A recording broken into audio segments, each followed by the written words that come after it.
2025 has been a very defining year for us. We've been quite aggressively growing in the last 23 and 24. I would say 25 was more of a consolidation year for us.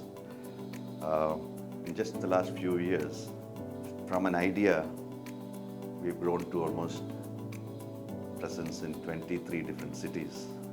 Now, for us, it's not about square foot. It's about the impact that we've actually created in these markets.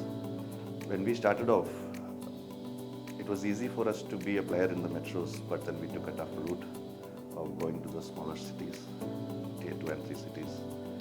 We've helped large corporates seamlessly move into these smaller towns in the last few years. The impact I'm talking about is the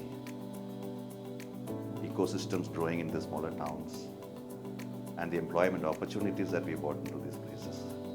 In the next couple of years, we would like to at least add another 20,000 jobs being moved into these tier 2 and 3 cities.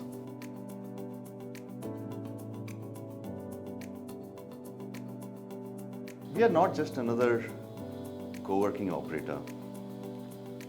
We call ourselves Beyond Workspace operator. We provide not just world-class office spaces, but we help companies build and run and scale these operations in these smaller towns. It takes a whole lot of expertise in running an operations in a smaller town. It's about building the entire ecosystem for an organization to grow, and we help companies in every stage of that and handhold them to run it over a period of time. And that differentiates us from a metro-based managed space player versus a specialist in tier 2 and 3 cities.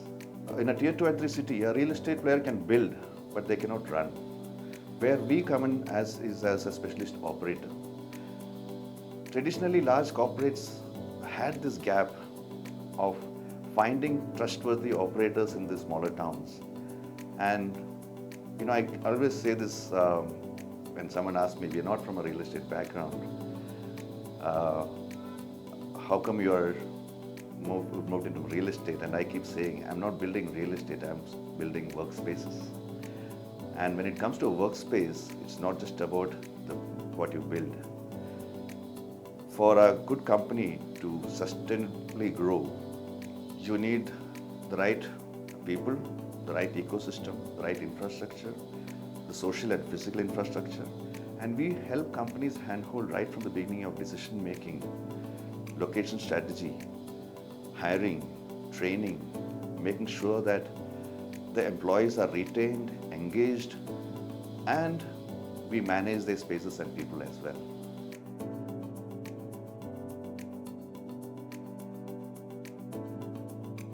So the shift is already happening, right? Metros and tier 1s are congested, expensive, over-competitive. So companies have already started moving to places where talent is available. See, when we started 5 years back, it was so difficult for us to convince these large corporates to move to tier 2 and 3 cities. And nobody wanted to be a flag bearer. Nobody wanted to move in first. They just wanted to wait and see how this whole pans out. But right now, the shift is really evident. Right? Almost 65% of the talent that comes to metros are from the tier 2 and 3 cities. And now companies are moving closer to where the talent is available. Lesser competitiveness, better lifestyle, better retention helps these companies to build sustainable businesses in all these towns as compared to a metro. And it's obvious they move, it's a no-brainer that they have to move to these places if they have to, sustain.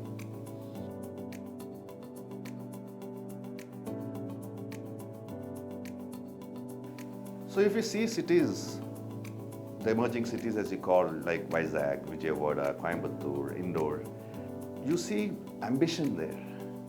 It is not cheap labor. For a company, they need to hire the best talent, but what they need is when they hire closer to home, the retention improves, the engagement increases, and the loyalty and the lifestyle of employees that changes, which helps in long-term, employer branding for these companies.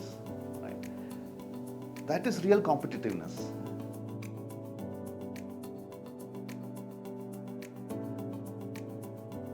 So the biggest gap was, we've all worked in large corporates. We've built captives and GCCs. We wouldn't call it GCCs in those days. The offshore centers and all those things that we've built. We felt that gap of having a trustworthy partner in these smaller towns. When I say trustworthy partner, the real estate people can build, but they cannot run a business. An HR firm can hire, but they cannot build a center. Now here we are combining all these gaps together, and we are coming in as an operator who can build infrastructure, who can help hire and retain and engage talent, and long-term run the businesses and run the operations with facilities management, HR operations, housekeeping, or everything that you want, where the businesses can really focus on their job and rest is all to us, purely in an OPEX model.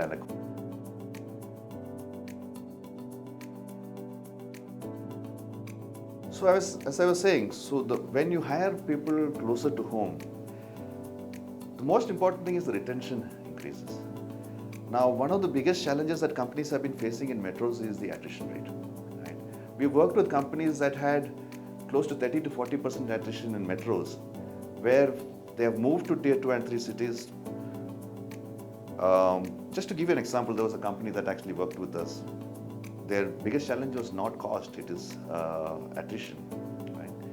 And 80% of their talent were mostly hired as freshers and mostly 20% laterals in any new center that is starting. We worked with them in identifying the right location. We found out a city where there are 33 plus engineering colleges. We helped them set up the infrastructure. We hired 80% of freshers from the local colleges, 20% laterals. We managed the space for over 2 years, and the attrition rate was sub 5%. This is mainly because the local talent gets to stay closer to home. They stay and enjoy their lifestyle with their parents, grandparents. The money that they make, and because the reason for attrition was a fresher who is actually hired into, say, a BPO, starting at a 20 to 30,000 rupees salary, moving into a metro, they spend most of that money in their housing and transportation and everything that you can think of. In a year's time, that money is not good enough for them. They have to find other companies, and in metros offer a lot of competition, opportunity, and they just move, right? In a year's time, they have no option but to move. But then a tier 2 and 3 city where they're closer to home, they don't even think about it. They're very happy improving their lifestyle rather than thinking about what next job to move to. The employee engagement clearly improves when they're closer to home, when they're not constantly thinking about how to get the salary increase, where they're getting an opportunity to work with multinationals closer to their home. And then the salary they're earning is actually spent on themselves, right? Their lifestyle improvements, their skill set improvements, right? And all these are being actually, if that's also provided by the companies that they're working for, the retention increases.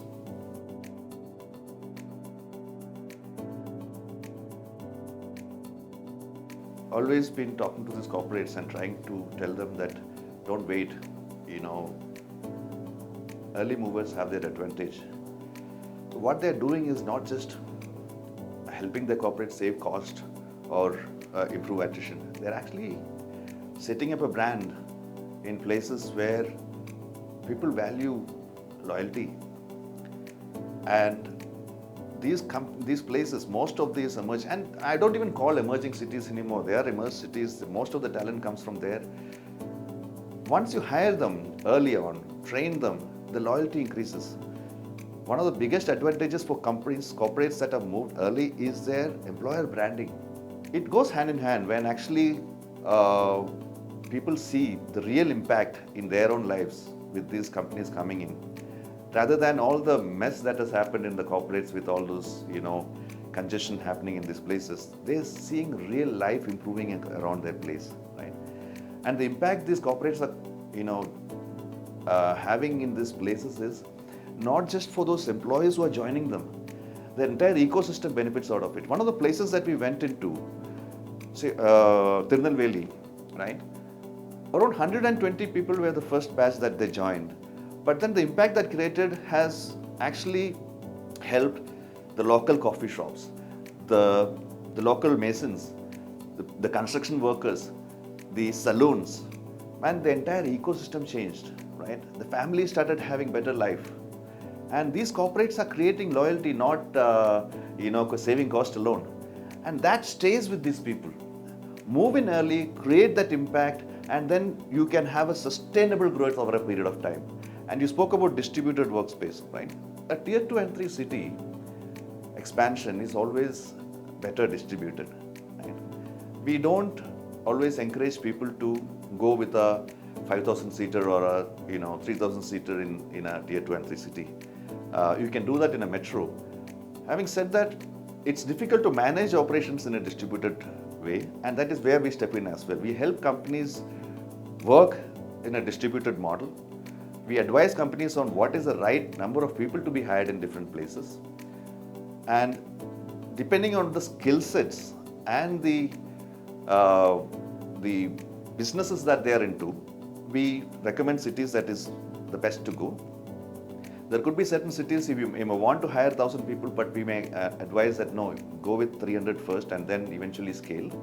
The difference is, even though the emerging cities are, getting better each day, there are cities that can give you the right amount of talent. And say, if you want to grow in a Coimbatore or a Cochin and you want to build 5,000 people, you can. But certain other cities, you may not do it. The difference between these cities is there is local talent pipeline availability, which will help you grow to say around 200 or 300 people. But those cities should be able to attract the locals who have moved out of the cities to come back. And that can help you scale to 1,000 people. But if you have to go out to a 5,000 people, that city should be able to attract people from other states to come in, right? And we go through this entire exercise of understanding what is the right scale, what is the right time, and what is the right method to scale.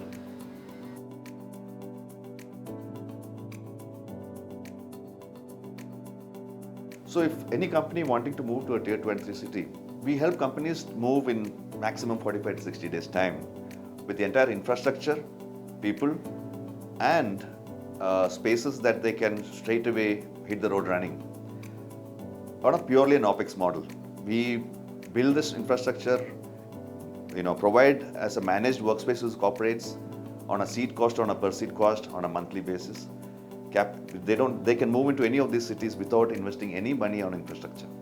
So in summary, the corporates who wants to move to tier 2 and 3 city, unlike a real estate player who can build, we help the companies as a trusted partner in operating the business, the place, the infrastructure, the compliance, the hiring, training, and long-term running of the business with respect to facilities, housekeeping, and everything, so that the businesses can clearly focus on their business, hit the road running on day one.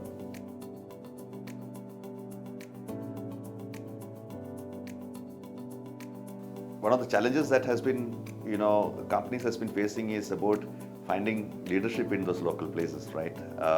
The places did not really attract people from the metros or even from overseas to move into these smaller towns. And now these cities are offering everything that these people want. Now with these, what happens is you will find leaders moving into these smaller towns, which is extremely important for the survival of any of these organizations. When we actually work with these corporates in these location strategies, when they decide on a city, one of the things that we insist is that top 2% of the company has to be lateral moves from internal companies, right? And when I say top 2%, it has to be like a center head or the management of those centers have to be people who are from within the organization and from within those cities. And what you get is distributed leadership as well.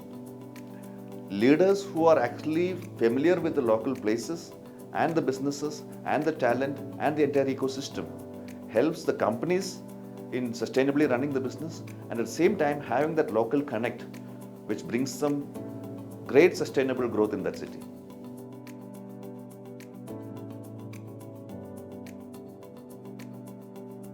A huge role.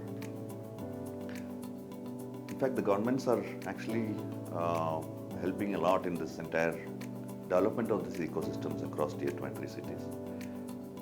It is in their interest to make sure that the jobs stay locally, and clearly, our vision is the same. We work closely with some of the government organizations like, say, for example, Karnataka Digital Economy Mission, who also has a division called Beyond Bengaluru Mission, where they want to, de-urbanize and bring in a lot of companies to operate from Mysore, Mangalore, Dharwad, Hubli belt. And there are different programs that we run with them.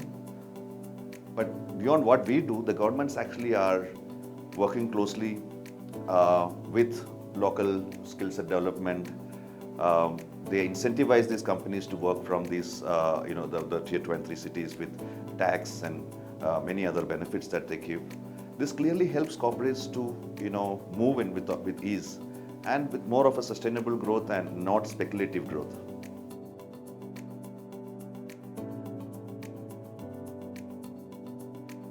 So, a few things that we are really focused on this year. See, it took us a few years to really establish as a leader in tier 2 and 3 city. And the journey has not been easy. We could have built a lot more square footage in metros had we focused here than compared to a tier 2 and 3 city. Then the requirement as we speak, look at the numbers, 75% of the requirement of the whole real estate requirement, workspace requirement in India is in metros, and 25% in all these cities together. But that ratio is changing right now. Even a 10 to 15% shift in that ratio will need huge workspace requirements in these tier 2 and 3 cities.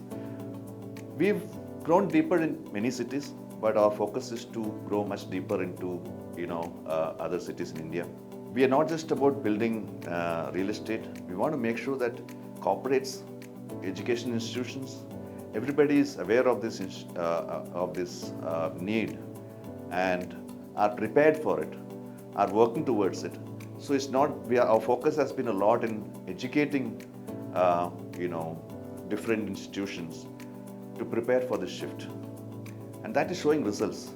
So as a business, we are definitely looking at least growing 2 to 2.5x in the next 1 year alone.